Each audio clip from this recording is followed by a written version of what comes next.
What I would grow if the shit hits the fan. A couple days back, y'all, I put up this short.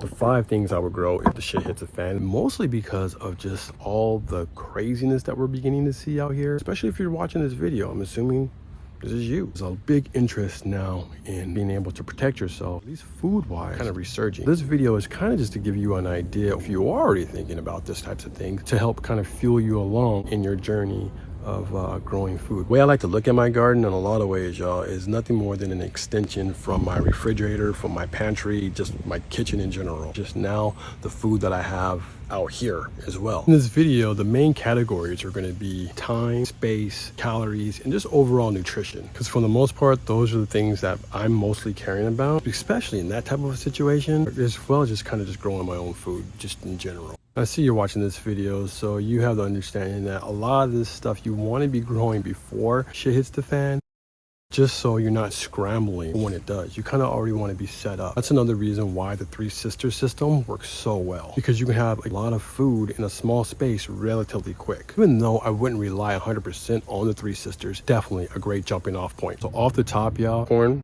bean, squash. I'm growing the corn mainly because corn, it's not so high in calories if you eat just raw. However, it could be stored for a really long time. You can actually dry it out on the cob and you can leave it sitting for a while. It can also be milled and then turned into other things. Corn, you got popcorn. And when you got popcorn, you more than likely got smiles. Just the smell of popcorn can lighten up a whole room. You probably want to be thinking about that if this shit hits the fan. It's going to help keep the morale up. So I'm also thinking snacks. That's why corn is a really big one here for me. In the 3 Sister system, corn actually acts as a stock or like a tree if you were in nature, allowing the bean to be able to climb up it. With beans, I would definitely go whole beans that's going to be taking up negative space or space that is just kind of sitting there doing nothing. Now you can actually have a bean food growing up that corn. It's going to be able to help fill up your pantry. Beans are, of course, another one that just really store well. Extremely easy to grow. Grow them one time and you'll just start seeing them pop up all over the garden. Random bean. Yeah, I love keeping beans around. I've also found in the past that beans are a great substitute for carbs. There was a point in time where I lost a lot of weight and I utilized, for the most part, beans as my carb substitute. I didn't get nearly the headaches and I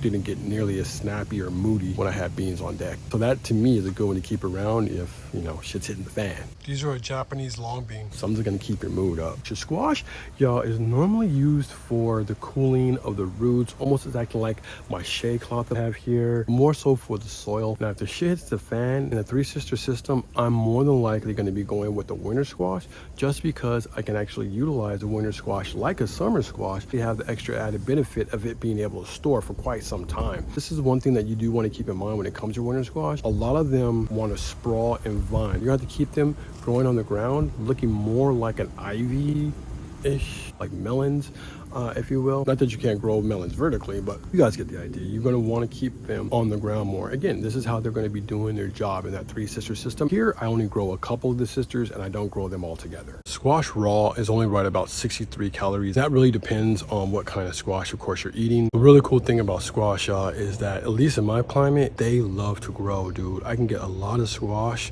throughout the course of the season relatively easily, and I like to eat them. They're delicious. Seeing that the shit is hitting the fan, another thing I want to focus on are things that have been tested in the past for when people were going through really hard times and they needed food, they needed it to last for a long amount of time, and they needed that food to be able to become fuel to get them throughout the course of the day. Definitely, y'all, I want to go chickpea. I also want to go lentils. Both of those are like ancient grains, man, and they're relatively easy to grow. Don't grow them now just because I can buy them in bulk. However, that's definitely something I would keep in mind if some shit hits the fan.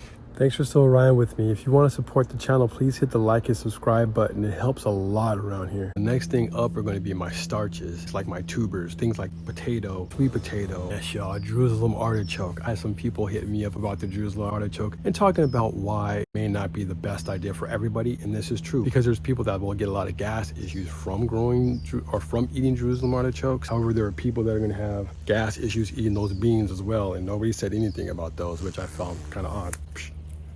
Got a string. Jerusalem artichoke, y'all, I would put over the potato. However, I would not put that over the sweet potato. And to be honest with you, y'all, I'm growing all three. I love making french fries, pretty much made out of anything. That being said, sweet potato, I'm gonna grow that one first, just because I can eat not only the sweet potato itself, but I can also eat the sweet potato greens. The sweet potato green, y'all, is packed with nutrients. I'm talking about zinc. I'm talking about vitamin C. That's just a couple of them, man. It's gonna make the sweet potato a must grow in your shit hits the fan garden. Not to mention, dude, the leaves you get really fast, y'all. They come real quick. Sweet potatoes also are extremely easy to grow. You can start them from organic sweet potatoes that you find in the store or at the farmer's market. Stay tuned, y'all. Pretty soon I'll be showing you guys how I'm gonna be growing my sweet potato. My window is definitely closing, so I gotta jump on that. Then, of course, with the sweet potato, y'all, of course, a high starch, high calories. Sweet potatoes do take a little bit of time to grow. That's what's beautiful about them. They give you them leaves while they're growing, while the potatoes getting ready. So now we're gonna swing back around to the Jerusalem artichoke, y'all, also known as the fartichoke. That's real spit though, I didn't make that up. Jerusalem artichokes, man, I would pick them over your classic potato just because actually they're healthier than the classic potato. Also, like I mentioned before, they could be interchanged with my Three Sisters system. I have to keep them in check. Nevertheless, I can keep them as a stock for my Three Sisters system if I didn't want the corn. Also, the stock can be dried out and used as stakes around the garden, which makes them have another utility. And I just get a lot of them. Jerusalem artichokes for me over your standard potato. What I have found to help is that if I boil my sweet potato as well as my Jerusalem artichoke, I seem to not have any issue, discomfort, or pain. Next up, y'all, is greens.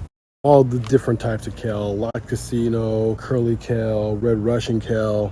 However, I probably would grow maybe collard, chard as well. Now, the biggest reason I wouldn't grow so many greens is just because right now I have a lot of greens that just kind of show up around my plot by themselves without me having to do anything. I have things like lamb's quarter, I have things like purslane. Those two things are high in nutrition. In fact, your purslane, y'all, that has the same omega-3s that you're gonna find in fish. Herbs, y'all.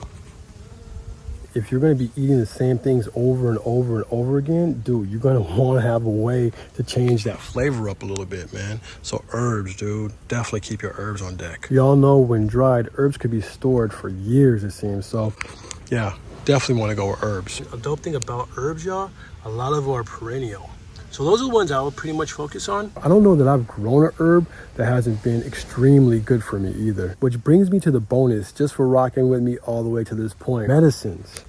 A lot of your herbs, I mean, a lot of your foods are going to be your medicine, right? However, a lot of the herbs, man, had a lot of medicinal properties to them that are really going to help keep you healthy through a stressful situation. Also think it would be important to grow a lot of topical type of medications. This is comfrey. It's known to mend your bones during bone breaks. Also will help with wounds and stuff like that. Also is really good in your garden. However, you shouldn't eat it, but it's a good one to grow. That I'll also be thinking about nasturtium. This is one that I was taking during the pandemic along with other herbs. Another really easy one that's gonna keep on growing, like a perennial, that's extremely healthy and extremely delicious. On the snacks, you do have this space, y'all. You can definitely be looking in the trees, like moringa, various nut trees, various fruit trees as well. Another thing I grow specifically to add on the flavor of things, y'all, would be onions or some type of allium. Around here, y'all, we grow a lot of garlic. It grows really easy. It's a set and forget it, as well as it grows very well with a lot of other crops that I already have growing here. So it interplants very well. I grow like bunching onions. It's something that I'm going to constantly get, y'all. I'm thinking perennial, I'm thinking ease. Things are going to keep on coming over and over again without me doing much. All right, y'all. So a video like this can have no end, which I find amazing by itself. But anyway, I'm going to have to cut it right here. Go ahead and leave down below what it is that you grow, and we can just kind of data bank this stuff, dude. Thanks for watching. Once again, if you haven't already, go ahead and subscribe and leave a like, man. It really does help around here. Peace, y'all.